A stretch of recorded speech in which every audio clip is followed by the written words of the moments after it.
Donc, épisode spécial de Entretien avec un guerrier aujourd'hui. Épisode un peu plus sérieux, mais on a quand même été c'était dans la bonne humeur. On parle avec mon ami Maxime Plante qui vient d'organiser un projet sportif, un défi sportif avec son frère pour ramasser des dons pour la recherche pour la SLA, la sclérose latérale amyotrophique, aussi connue sous le nom de maladie de Charcot ou maladie de Lou Gehrig, dont leur père est atteint. Il y a eu un diagnostic cette année. Donc, ça nous fait plaisir de leur venir en aide. Et écoutez l'entrevue, vous allez voir que il y a beaucoup de guerriers puis de force mentale derrière tout ça, je pense, et de résilience. C'est des beaux exemples de ne pas abandonner quand on vit une épreuve et ne pas juste s'écrouler, ce qui est correct aussi, ça peut arriver, mais eux se sont relevés, se sont retroussés les manches et on leur tire leur chapeau. Vraiment, bravo. C'est de voir que tu peux faire aussi d'autres choses. Il y a des portes ouvertes à essayer d'aller chercher de l'aide ou du financement comme il fait. 100%. Donc, les liens pour faire des dons sont en description.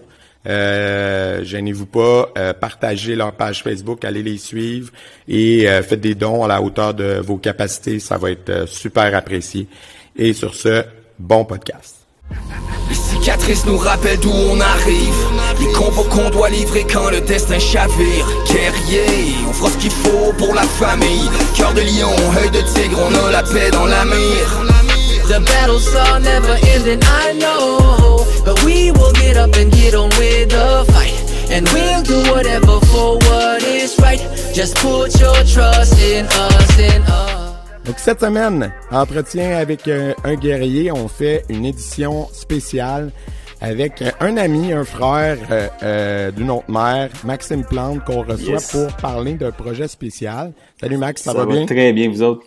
Ça va super bien. Écoute, on va garder notre formule habituelle, mais on est ici pour parler d'un projet à caractère sportif que tu fais pour une bonne cause, une très bonne cause.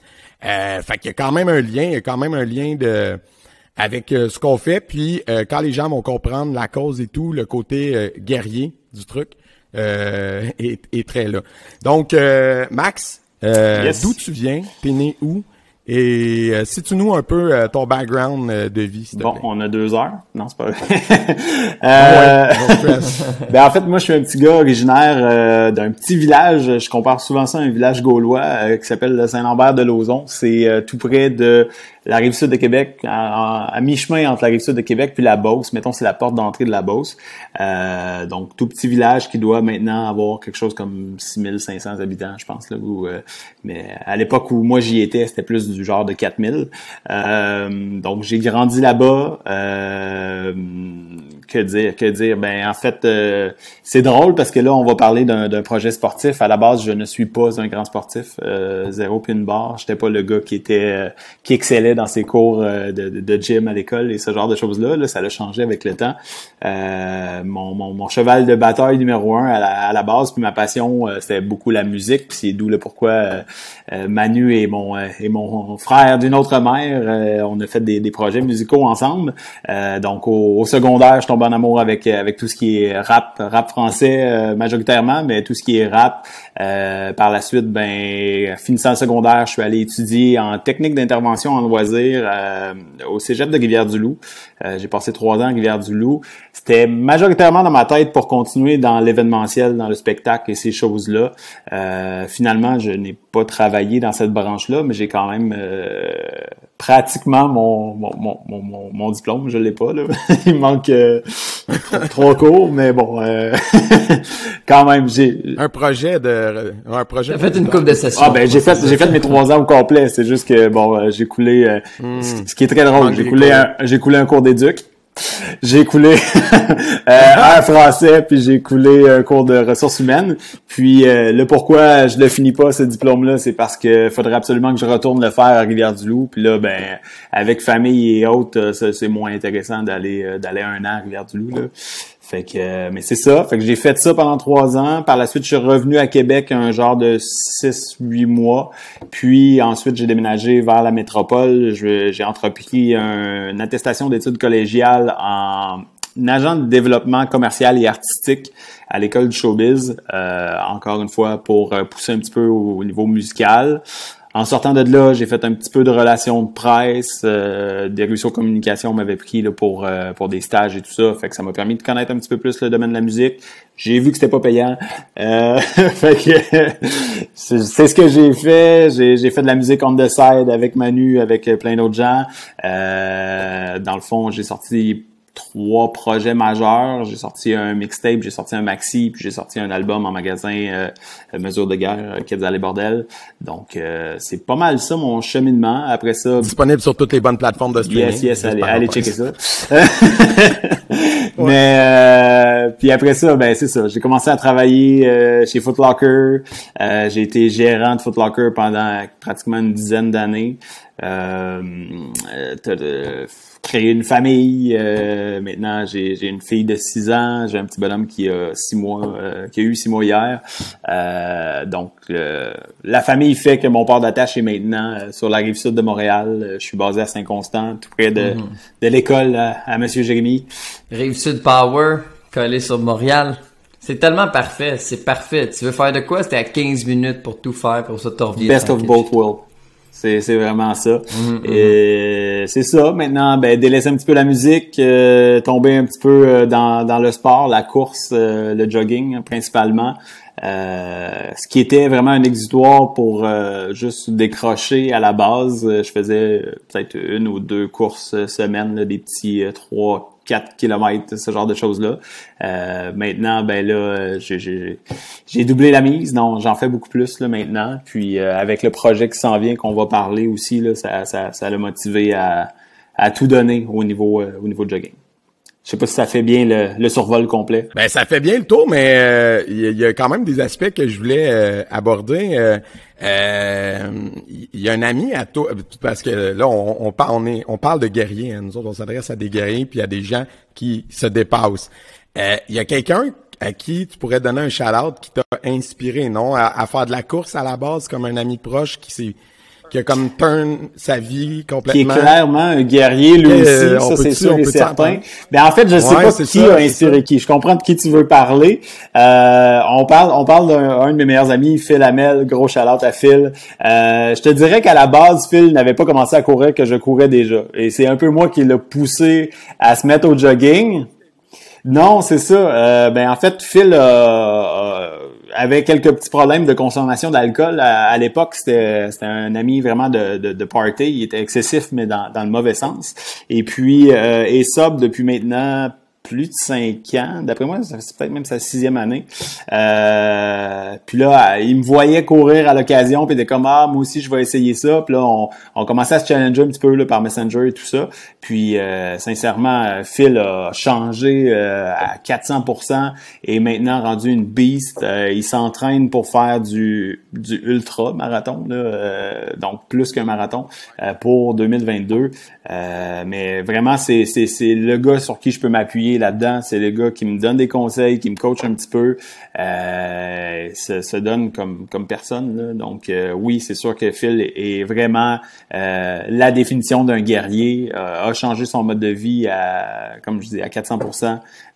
Puis c'est aussi un autre frère d'une autre mère, là, sincèrement, Phil, même si lui il demeure à Limoilou, mais on se parle à tous les jours, là, c'est incroyable comment on connecte, là. Mais on a fait des événements ensemble, on a couru la course, le nom m'échappe, mais pour la Cité Limoilou, c'était un 10 km. On a fait ça en 2018, vraiment ensemble, même si on courait pas nécessairement au même pace, il m'a attendu, je le remercie là-dedans. Il m'a poussé un peu à aller faire cette course-là de 10 km. Puis en octobre 2019, lui s'est inscrit pour le marathon de Québec, puis moi j'ai fait le demi-marathon. Donc on s'est challengé un petit peu là-dessus. Puis là, ben c'est ça. Là, on vient avec des plus gros défis, veux pas. Quand t'en as fait un, ben là tu veux monter la barre. C'est toujours la même chose, hein. Fait que on s'enligne plus vers des marathons, des ultras, ce genre de choses. Puis là, avant qu'on aille sur le projet qui nous amène à se jaser aujourd'hui, pour les gens qui nous écoutent, qui font de la course, Je sais que t'es humble, là, mais c'est quoi ton pace? Ben, c'est très variable, là. Ça dépend de ta condition, ça dépend de bien des choses, mais généralement, mes meilleures courses tournent autour d'un pace à 5-10, 5-15 par kilomètre. Fait que c'est respectable. C'est pas, je suis loin de Usain Bolt ou peu importe, là, mais ça va, ça se tient bien. Mais quand on vient à faire des longues distances, faut pas focusser sur le pace nécessairement, là. C'est beaucoup plus, de faire justement la distance que la vitesse à tu le fais. Non, mais le pace est impressionnant quand tu mets justement la distance. Moi, je vois la distance que tu fais versus le pace que tu maintiens, puis je suis juste comme, yo. Moi, j'haïs ça, courir. Fait que je ferais jamais ça. Ah, man, c'est la pire chose pour de vrai. Non, moi, j'haïs ça. Moi, je fais des katas à la place. Moi, je fais des katas pour mon cardio à la place. J'haïs courir. C'est la chose la plus monotone. Puis encore pire dans un gym, par exemple. Moi, j'aime courir dehors, là, quand c'est différent, tu vois, du paysage. Dans un gym, je suis comme... Puis ils se rendent là en char! Ils se rendent là en char pour aller courir sur un tapis dans une plage, je suis comme... Bon, ça, c'est un non-sens, sincèrement. Prendre ton auto pour aller courir. C'est un non-sens. Ben oui, si t'es à 10 minutes, fais ton warm-up de même. On revient de même, comme... En plus, le fait d'aller dehors pour Max, c'est une occasion, ça lui donne une excuse de plus pour ça. Oui, effectivement, il y a un peu de ça. Écoute, des NMD, là, des bois Adidas. Pas comme si t'avais besoin d'une excuse. Mais tu sais, dis-toi, plus tu cours, plus tu uses tes souliers, puis plus t'en as besoin d'autres. Fait que c'est parfait, tu sais, ça pousse à courir encore plus. Exact. C'est ça. Là, tu vas avoir plein de paires différentes. Ouais, mais t'es à user. Fait que c'est différent que dans le passé. Ouais, c'est ça. Puis là, le projet qui nous amène aujourd'hui à te parler, dis-nous comment c'est arrivé dans ta vie. Qu'est-ce qui est arrivé, l'élément déclencheur? Là? C'est dur à expliquer, mais j'avais déjà en tête d'augmenter mon entraînement, d'augmenter puis tu sais d'aller vers un marathon, mais il me manquait ce petit push-là qui est arrivé. C'est peut-être pas le push que je rêvais d'avoir, là, mais dans le fond, en janvier dernier, mon père a reçu un diagnostic d'une maladie qui s'appelle la SLA. C'est un peu le slang, là, mais c'est de la sclérose latérale amyotrophique, qui est une maladie dégénérative. Il y a deux formes. Il y a la forme bulbaire et il y a la forme spinale. Mon père est atteint de la forme bulbaire. La forme bulbaire, bon, ça attaque principalement. Ça vient attaquer tous les muscles de ton corps, là, si on veut, mais la forme bulbaire attaque généralement en premier tout ce qui est muscle de la parole, la déglutition. Donc, mon père, depuis janvier, a déjà changé beaucoup, a beaucoup de misère à se nourrir. Manger, c'est vraiment long. Et puis, on est déjà quasiment à l'étape purée. Là, il peut plus, parle plus à mon père de manger un steak. Là, c'est impossible. Ça se peut plus. Donc, mon père, sa base de nutrition, là, ça devient les potages, ce genre de choses-là. Faut tout passer au blender. Ça attaque sa parole. Mon père a beaucoup de misère à articuler. Puis tôt ou tard va venir à ne plus être capable de parler. Là. C'est vraiment une maladie qui est peu connue, qui est vraiment ingrate parce que dans le fond, ça va attaquer tous les membres un à un. C'est des deuils constamment à faire. C'est comme, je prends pour exemple mon père parce que c'est l'exemple que j'ai le plus près de moi, puis c'est comme ça que je le vois. Mais c'est ça. Mon père a déjà la parole, c'est déjà affecté quand même beaucoup. Sa main droite est déjà quand même affectée. Il n'y a plus de force dans sa main droite. Demande pas à mon père d'attacher sa chemise. C'est rendu un défi. Là. Il est plus capable de le faire. Fait que c'est ça. Mais tu sais, tranquillement, c'est ce qui va c'est ce qui va l'attaquer. Puis ce qui est plate dans cette maladie-là, c'est que tu restes totalement conscient. Tu sais, ton cerveau fonctionne A1. Tu sais, fait que t'es conscient de tout, t'es juste pris dans ton corps un petit peu. Fait que bref, mon père a reçu ce diagnostic-là en janvier. Généralement, quand tu reçois un diagnostic de sclérose latérale amyotrophique, ton espérance de vie est de 3 à 5 ans. Dans la forme bulbaire, généralement, on est moins dans le 5 ans, je vous dirais, là, mais c'est pas mal ça. Fait que ça a été une bonne douche froide, une bonne claque d'en face. Ça faisait déjà un bout qu'on voyait que mon père avait des symptômes, puis on savait pas qu'est-ce qu'il y avait. Ce qui est plate avec la sclérose latérale amyotrophique, c'est que il y a pas de symptômes clés qu'on dit que parce que t'as ça, c'est sûr que tu as la SLA. T'sais, faut y aller par élimination. Donc, ils vont dire, ben là, t'es coincé dans le cou, on va te faire tel test. Après ça, on va aller te faire passer un écho, on va aller te faire passer ça. Puis si dans tous les tests qu'on a fait, ben on n'a aucun résultat, ben c'est probablement que tu es atteint de la SLA. Fait que faut vraiment faire une batterie de tests. C'est long, c'est plate, mais c'est comme ça que ça fonctionne. Là. Fait que probablement que mon père l'a déjà depuis un certain temps. On sait pas combien de temps, probablement 1 an ou quelque chose comme ça.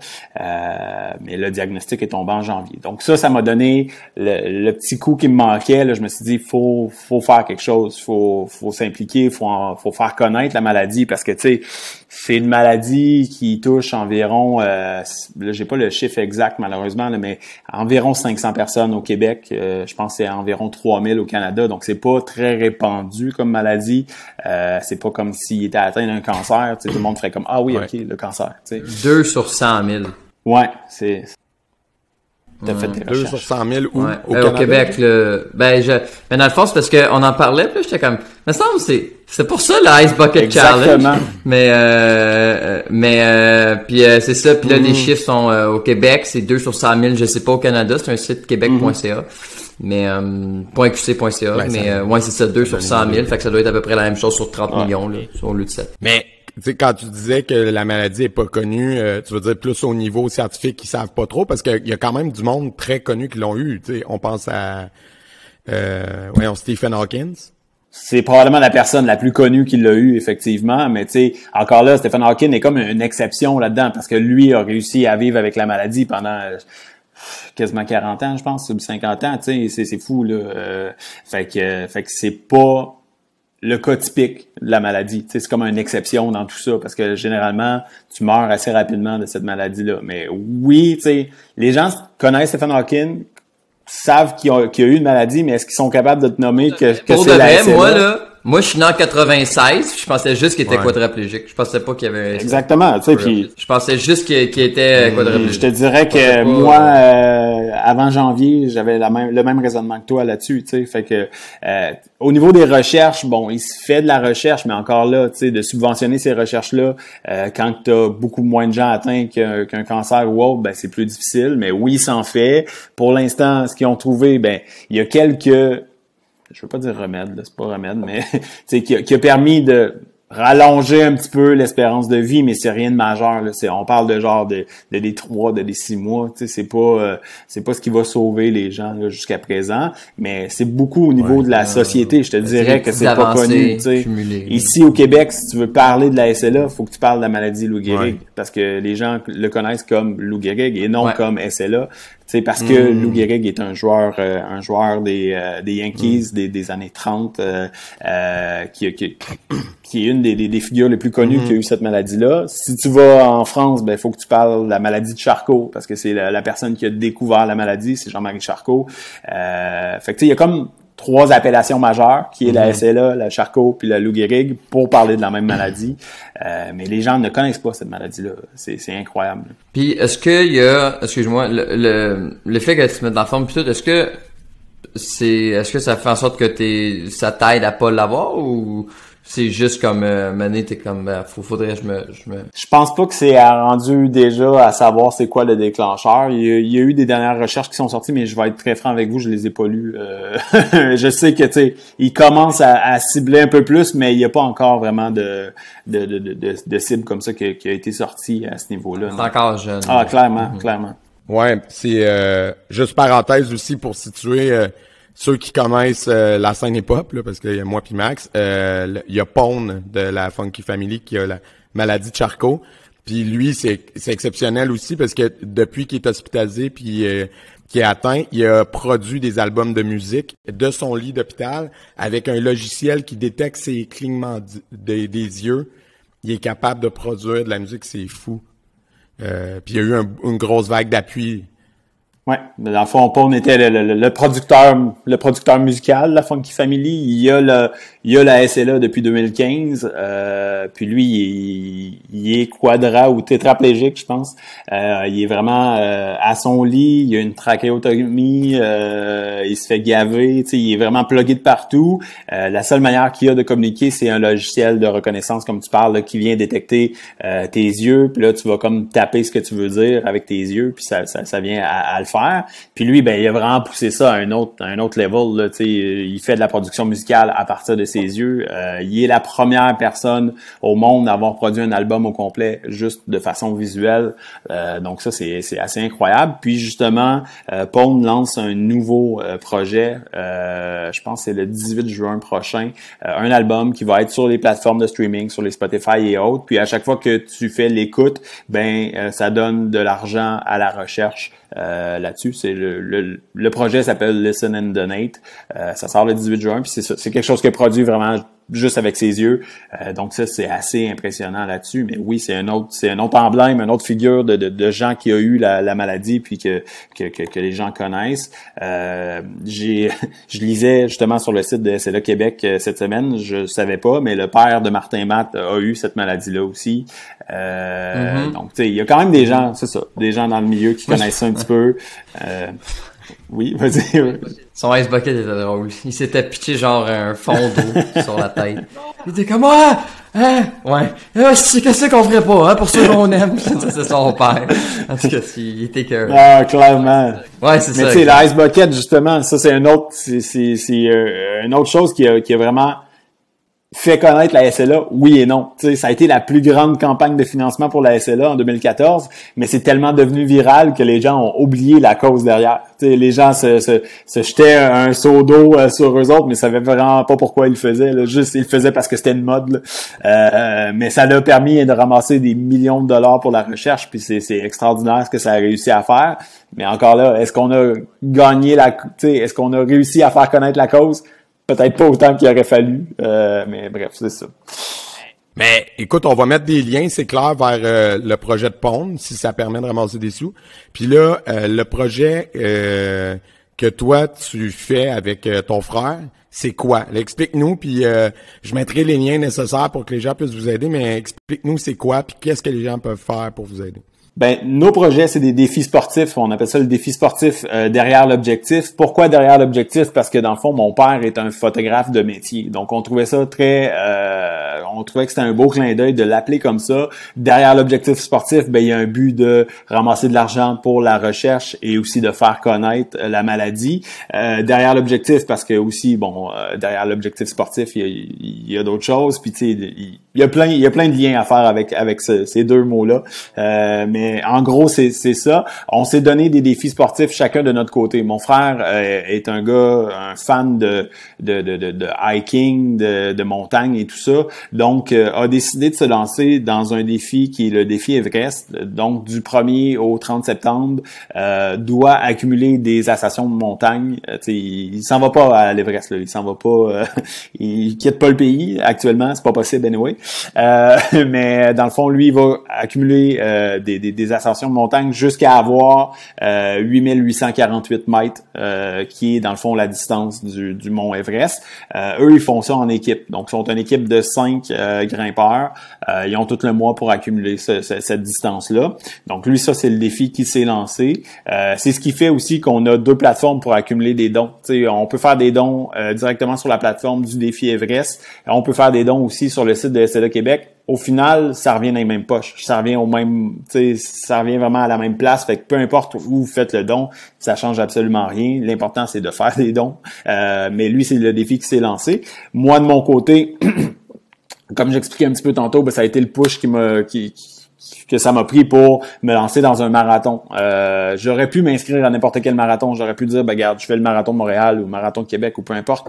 Mais je trouvais que c'était pas assez. Donc, j'ai décidé de vraiment faire le marathon de mon côté, par moi-même. Donc, c'est pas un défi qui est organisé de toutes pièces avec des points de ravitaillement et tout ça. C'est moi qui va falloir qui prépare le tout. Le marathon en tant que tel, je voulais une symbolique derrière tout ça. Donc, je pars de la clinique SLA à Québec qui est à l'hôpital l'Enfant Jésus. Et puis, mon trajet va faire tout, le Vieux-Québec, toute la Basse-Ville. Et puis là, je m'en vais vers le pont de Québec, pour les gens qui connaissent un petit peu. Puis, je vais traverser, puis je vais me rendre jusque chez mon père, dans le fond, qui est 42,2 km plus loin. Là, on a fait le tracé avec quelques petits détours pour arriver à la bonne distance de marathon. Mais c'est ça, la symbolique. Donc, je pars de la clinique SLA, puis je me rends jusque chez mon père. Donc, je trouvais ça plus intéressant de le faire comme ça. Autre défi pour moi dans ce marathon-là, ben c'est que, bon, pour les gens qui me connaissent, ils le savent peut-être, mais je suis diabétique. Je suis diabétique de type 1, donc c'est tout le temps un petit peu plus difficile. Faut surveiller pendant que je cours mon alimentation pour être sûr que je tombe pas en pleine face non plus, là. Donc c'est ça, c'est nos deux défis principaux, c'est ça, c'est le marathon puis c'est le défi Everest. Puis par ça, ben justement, on a créé une page Facebook pour en faire la promotion, pour faire connaître un petit peu la maladie. Donc les gens qui seraient intéressés à nous suivre, ils ont juste à aller sur Facebook puis aller chercher la page derrière l'objectif SLA. On est là sur Instagram aussi. On a une page d'activité sur le site de SLA Québec.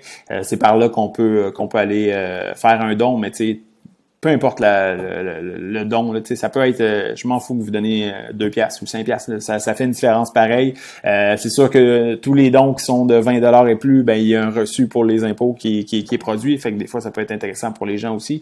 Mais tout se fait sur le site de SLA Québec. Super à ça. Écoute, comme je disais tantôt, on va mettre tous les liens en description, puis encourager tous les gens qui suivent la page Entretien avec un guerrier puis qui écoutent les podcasts à faire un don, puis à partager aussi vos pages Facebook puis vos trucs pour que ça soit le plus connu possible et le plus soutenu possible. Écoute, si on peut faire ça pour Papa Board, ça va me faire plaisir, man. Je suis de tout cœur avec vous. Ouais, c'est écoute, je sais ce que ça représente pour toi, ton père, puis je te le dis là devant tout le monde, là, genre, si je pouvais te prendre dans mes bras, je le ferais, mais maudit COVID, on peut pas se voir, mais ça achève, puis tu diras transmettre nos pensées à ton père, parce que ouais.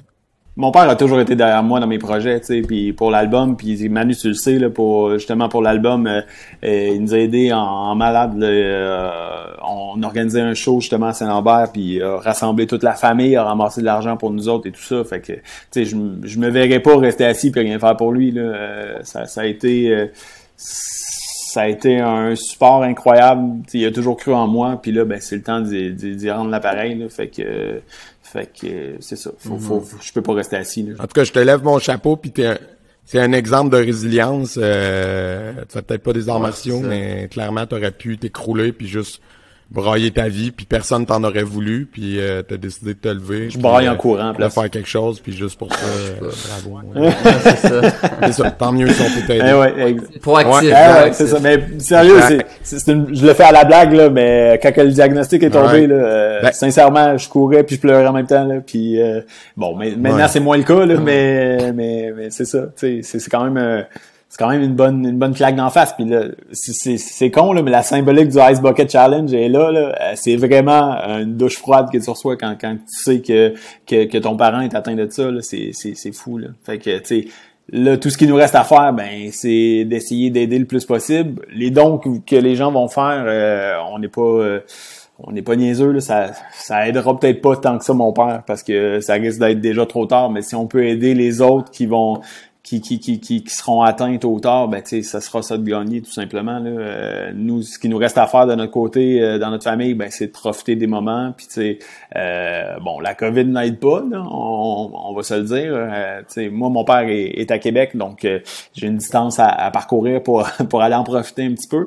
Avec les zones rouges, oranges et autres, ben ça nous a fuck un petit peu, mais là ça s'en va sur le bon sens, fait que on va en profiter le plus possible, puis c'est juste ça, tu sais. Tu sais, puis qui sait aussi, si tu regardes, exemple, une autre maladie dégénérative comme l'Alzheimer, aujourd'hui, ils sont capables de faire en sorte que la personne, tu sais, quand elle l'attrape plus jeune, qu'elle puisse avoir une qualité de vie un petit peu plus longtemps, puis les recherches, tu sais, tranquillement, pas vite, c'est le genre de maladie que, là, en ce moment, t'es comme condamné, mais que peut-être dans 20 ans, on va être rendu à comme, you know what, ta qualité de vie va baisser, mais tu vas avoir une vie avec une espérance de vie normale. Ouais, exact. Fait que espérons qu'on va se rendre là, puis tant mieux si on donne un coup de main dans votre projet. Man. Bonne chance. Clairement. Puis dernier petit clin d'œil, tu sais, vous parliez de votre titre, c'est Entretien avec un guerrier. Sincèrement, le plus grand guerrier, c'est mon père. Là. Sans aucun doute, là, tu sais, lui, il vit avec ça tous les jours, puis quand même, il demeure quand même optimiste, puis dans tout ça. Puis moi, j'y lève mon chapeau. Fait que mon père, c'est un guerrier. Sa blonde Colette est une guerrière. Là, tu sais, c'est du jour au lendemain, ben, elle devient aidante naturelle. Puis moi, j'y lève le chapeau à elle aussi, parce que sans elle, je sais pas ce qu'on ferait, tu sais, elle prend en charge tout, puis c'est fou là, tu sais, le nombre de rendez-vous médicaux que ça implique, les inalos, les ergos, les ci, les ça qui viennent à la maison, puis qui s'enchaînent, puis elle, ben il faut qu'elle fasse le point pivot dans tout ça, aller chercher les subventions pour adapter la maison, tu sais, il y a une panoplie de choses à faire, fait que c'est clairement des guerriers, puis probablement beaucoup plus que moi je vais l'être en faisant mon marathon. Les vrais guerriers, c'est eux autres.